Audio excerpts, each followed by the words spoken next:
반갑습니다. 빵식이TV 빵식입니다. 여러분, 사람이 거짓말을 한번 하게 되면요, 이것을 덮기 위해 가지고 더 큰 거짓말 이렇게 됩니다. 결국 눈덩이처럼 커진 거짓말이 뻥 터지게 되면 감당할 수 없는 벌을 받게 될 수도 있는 거고요. 마치 우리가 신용카드를 돌려막기 하다가 언젠가는 신용불량자가 되듯이 작은 것을 막으려다가 큰 것을 이룰 수도 있다. 인생을 망칠 수도 있다. 이런 말씀을 먼저 좀 드리고요. 장시호가 자신의 범죄에 대한 형량을 줄이기 위해서 탄핵 정국 당시에 특검 검사와 불륜까지 맺고 위증을 밥 먹듯이 하다가 결국은 돌이킬 수 없는 상황에 처해 있는데요. 수년 동안 거짓말을 일삼았던 이 장시호의 엄청난 양의 녹취 파일이 하나 둘씩 폭로가 되면서 엄청난 파장이 예상되고 있습니다. 자, 오늘 장시호가 박근혜 대통령과 자신의 이모인 최서원 씨를 팔아먹은 충격적인 거짓말 녹취 파일을 여러분들께 소상히 전해드리려고 하는데요. 일단 탄핵 정국 당시 특검은 박근혜 대통령과 최서원 씨를 엮기 위해서 온갖 조작 날조를 일삼지 않았습니까? 제가 한 2년 반 3년 동안 탄핵에 진실을 하냐고 그냥 여기저기 압박을 받고 지금 이렇게 힘들게 살고 있지만 조작을 왜 합니까? 대통령의 뇌물을 받은 증거가 없다 보니까 최서원 씨와 박근혜 대통령을 어떻게 하든지 경제 공동체로 엮어야만 하는 이 특검의 입장. 그래서 경제 공동체로 엮으면서 또 한편으로는 최서원 씨가 본 적도 없는, 내 거니까 달라고 하는데도 주지도 않았어. 몇 년 동안 본 적도 없는 태블릿 PC로 국정농단을 했다면서 감옥에 보냈던 게 바로 당시 특검 수사 4팀이라는 겁니다. 이때 팀장은 윤석열, 바로 밑이 한동훈, 그리고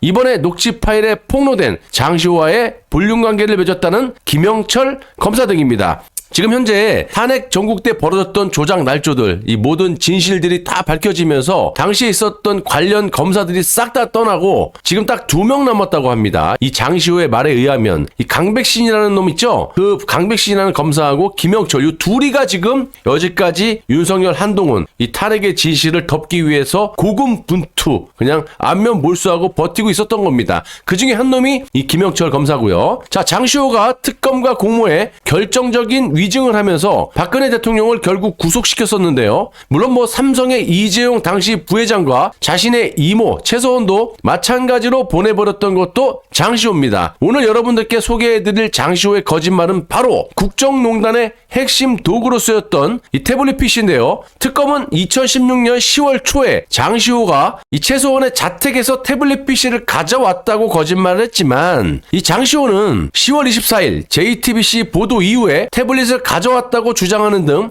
특검과 장시호가 주장하는 이 태블릿 입수 시기 자체가 맞지도 않았고요. 법원에서 이 검찰에 CCTV 영상을 증거물로 제출하라고 수도 없이 이야기를 했는데도 말을 들어먹질 않아요. 그렇게 수년 동안 버티다가 얼마 전에 제출했다고 하는데 어처구니가 없는 건요, 재판이 장난도 아니고 검찰이 제출한 CCTV 영상 속 장시호의 얼굴만 시커멓게 그냥 알아볼 수도 없이 칠해갖고 제출했다는 거예요. 이런 상황이 어이가 없지 않겠습니까? 판사가 보더라도 이런 걸 증거로 제출하느냐, 다시 제출해라. 다시 또 증거를 제출 안 하고 있어요. 또 장시호는 이 태블릿 PC 비밀 패턴 있죠? L자. 이 비밀 패턴을 몰라서 태블릿을 열어보지도 못했다라고 주장을 했지만요, 한국사이버 포렌식 전문가협회의 이 포렌식 분석 결과에 따르면 이 장시호가 태블릿 입수 시기라고 주장했던 2016년 10월 말부터 태블릿을 사용한 기록이 발견됐다라는 겁니다. 열리지도 않았는데 어떻게 사용했어? 비밀 패턴을 몰라서 쓰지도 못했다고 해놓고 말입니다. 특히 장시호의 당시 법률 대리인인 이지훈 변호사가 특검에 태블릿을 제출했다는 2017년 1월 5일의 경우를 보시더라도요, 하루 전날인 1월 4일부터 무려 18시간 동안 전원이 켜진 채 구동이 된 기록도 발견됐다는 겁니다. 박영수 특검 대변인인 이규철 특검보가 안경 끼고 멸치같이 생긴 놈 있죠? 2017년 1월 11일 브리핑에서 최서원 씨의 조카인 장시호 씨로부터 제출받은 기기라고 하고 이 태블릿 PC를 전 국민들에게 공개를 하지 않았습니까? 그러면서 이규철 특검보가 뭐라고 했어요? 최서원 씨의 또 다른 태블릿이라고 밝히면서 최 씨가 사용하는 모든 스마트폰과 태블릿 PC의 잠금 패턴은 L자다.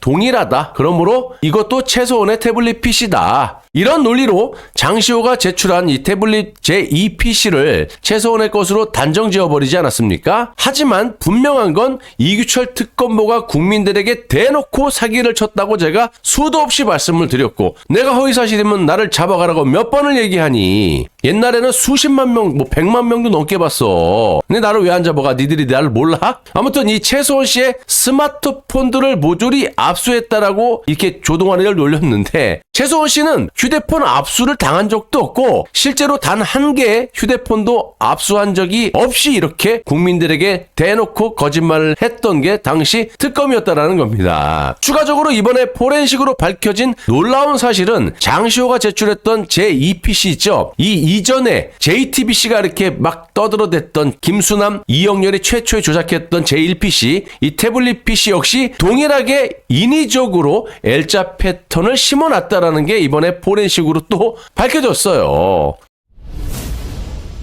지금까지 태블릿 PC를 최소한 거라고 하면서 주질 못했던 이유가 이런 식으로 포렌식을 하게 되면 모든 게 다 이렇게 밝혀지다 보니까 못 줬던 거죠. 쉽게 이야기해서 JTBC의 김필준이라는 기자 있지, 안경 끼고. 요놈입니다, 요놈. 요 김필준이라는 기자가 최소원의 태블릿이라고 하면서 패턴이 걸려 있길래 자기가 쓰는 패턴이 L자라서 쓱 하니까 쓱 열리더라. 우연이었다. 그런데 이 우연은 무려 14만 분의 1에 해당하고요. 그런데 이것도 법원에서 14만 분의 1도 인정해버리는 거죠. 이 태블릿 역시 패턴이 없던 기계에서 인위적, 그러니까 아무런 설정 안 해놨어. 그냥 딱 키면 딱 그냥 할 수 있는. 그런데 이 기기도 마찬가지로 인위적으로 L자 패턴을 심어놨다라는 겁니다. 그런 기록들이 다 나와 있어요. 이는 제가 입이 부르트도록 탄핵의 진실에서 말씀드렸던 나중에 터진 이 장시호 태블릿 PC 제2PC가 L자라면 김수남, 이영렬의 특수본이 최초로 조작했던, 그래서 윤석열에게 토스했던 이 제1PC 역시 L자로 조작됐을 확률이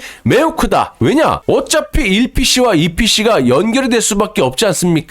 1PC로 조작했다가 안 되니까, 코너에 몰리니까 장시호 동원해갖고 어서 주소 갖고 왔고 2PC 이거 최소원 거라고 이렇게 조작했던 거 아닙니까? 그러니까 아기가 맞으려면 이것도 L자 패턴이 돼야지만 이규철이 아까 말했듯이 모든 최소원 씨의 기계, 핸드폰이나 태블릿 PC는 이 비밀 패턴에 잠겨져 있었고 그게 L자 패턴이라는 논리가 된다라는 거죠. 그런데 역시나 이 두 대의 태블릿은 동일하게 L자 패턴을 인위적으로 누군가가 심어놨다. 그 시기도 바로 특검이 보관하고 있을 때 이루어졌었던 거. 이 포렌식 한번 다 나와. 조사하면 다 나와. 장시호와 특검의 거짓말은 한두 끝도 없죠. 그동안 장시호는 뻔뻔하게도 두 번째 최소원 태블릿 PC를 입수한 직후 자신의 아들에게 주고 아들은 또 아들의 여자친구에게 태블릿 PC를 줬다고 주장해오지 않았습니까? 이거는요, 특검이 공식화한 제2 최순실 태블릿 입수 경위이기도 합니다. 특검과 장시호는 한 몸이라는 거를 느낄 수가 있는 거죠. 그런데 특검과 장시호가 여지까지 주장했던 거하고 전혀 다른 내용이 이번 녹취 파일을 통해 폭로가 됐다라는 겁니다. 일단 첫 번째는 좌파 매체인 이 강진구라는 기자와 장시호의 통화 내용입니다. 근데 그걸 가지고 나와가지고 그걸 나름대로 태블릿 PC는 이제 중요하다고 생각했을 거 아니에요. 아니요. 컴퓨터가 더 많아서 컴퓨터가 더 중요하다고 생각했는데요. 아니 그 태블릿 PC에도 최순실 씨가 독일에서 그걸 뭐뭐뭐 지장해서 이걸 좀 밖으로 가지고 나가라고 얘기한 거는 증거인멸 말씀 의도 좀 있었을 거 똑바로 아니야. 해주실래요? 잘 오물오물하셔서 잘 모르겠어요. 예, 제가. 아니 그 증거인멸을 시도했던 거 아닙니까? 일종의 이제 최순실 씨는 그 목록을 지정해서요. 그러면 거기에 그 목록에 어쨌든 저는 태블릿 PC가 이제 있었는지 부분은 얘기할 수 없다고 얘기를 했는데 상식적으로 증거인멸 의도라고 얘기한다면 태블릿 PC가 문제가 될 거라고 하는 거는 우리 장시호 씨 정도면은 판단을 하실 수 있었을 것 같거든요. 아, 그때는 그렇게 저는 생각하지 않았어요. 뭐 그렇게 큰 뭐 저기도 아니었고 집에 뭐 별게 있는 것도 아니었고. 근데 어쨌든 태블릿 PC를 그냥 가지고 나와서 그걸 아들도 아니고 아들 친구한테 줬다라고 하는 거는 조금 상식적이지 않지 않나요? 상식적이지 않으면 제 친구한테 전화해서 여쭤보세요. 아 그러니까 왜 그걸 저 아들 친구한테 줄 생각을 하셨는지. 둘이 궁금해서요. 게임하고 싶다니까 한 사람은 없고 한 사람은 있으니까 예. 준 거죠. 그냥 너무 단순하고 유치한 얘기인데 이게 왜 이렇게 나라를 흔들 정도의 얘기까지 됐는지 전 정말 이해할 수 없어요. 9살짜리 꼬맹이가 꼈다 켰다 하고 갖고 놀았던 태블릿 PC가 이 나라를 흔들 만큼 정말 진짜 안으로 들어가면 정말 유치한 내용인데 어떻게 이게 나라를 흔들 수 있는 내용인가 하는 저는 반론이 듭니다. 예. 자, 들어보셨겠지만 최근까지만 해도 장시호는 탄핵 정국 당시에 특검과 짜고 위증을 했던 좀 전에 말씀드렸던 내용 그대로 이야기를 하고 있지 않습니까? 아니 어린애들이 가지고 논 태블릿이 뭐라고 나라가 어쩌고 저쩌고 뭐 별거 아닌 것처럼 이렇게 뻔뻔하게 이야기를 한 걸 여러분들께서 들어보셨잖아요. 그럼 이번 녹취 파일 내용을 한번 다시 들어보시면 완전히 다른 내용의 장시호의 발언을 들어보실 수가 있습니다. 이게 팩트라고 보시면 될 듯해요. 그땐 내가 옥수발이 한 애가 걔밖에 없었고 걔한테밖에 말을 할 수가 없었거든. 거기서 이제 내가 깨강이 된 거지. 그래서 내가 사건이 터졌을 때 태블릿 PC랑 숨겨준 게 어머, 진짜. 아무도 도와준다고 하지 않았을 때 그래서 나한테 고마운 건 있어. 시계랑 막 그때 막 금고에 있던 거 현금이랑 걔가 다 숨겨놨었었어. 그때 10월 나는 너가 친구라 나 압수수색 받아도 돼 괜찮으니까 나한테 맡겨 그러더라고. 근데 그게 나중에 또 알고 봤더니 옥수발하면서 받을 거 다 받아 먹었더라고 엄마한테. 너한테 김스타 얘기한 건 진짜 내가 너한테 마음을 연 거야. 그러니까 그런 거 같더라 정말. 어처구니가 없으시죠? 한마디로 태블릿 PC를 자기의 아들과 아들 친구가 가지고 논 게 아니라 장시호 자신의 친구가 돈이고 태블릿 PC고 다 숨겨주고 법원에서는 거짓말 친 거야. 검찰하고 짜고. 그리고 거짓에 거짓. 아우 정말 입만 열면 거짓말인데요. 패턴이 잠겨있어서 켜지지도 않았다. 게임했다고. 아들은 그걸 어떻게 열고 너네도 14만 분의 1이냐? 어떻게 열고 게임을 했단 말이에요. 장시호는 당시 특검의 김영철이라는 검사와 오빠 우리 언제 봐? 우리는 언제 봐? 그랬지. 우리는 언제 봐? 그랬지.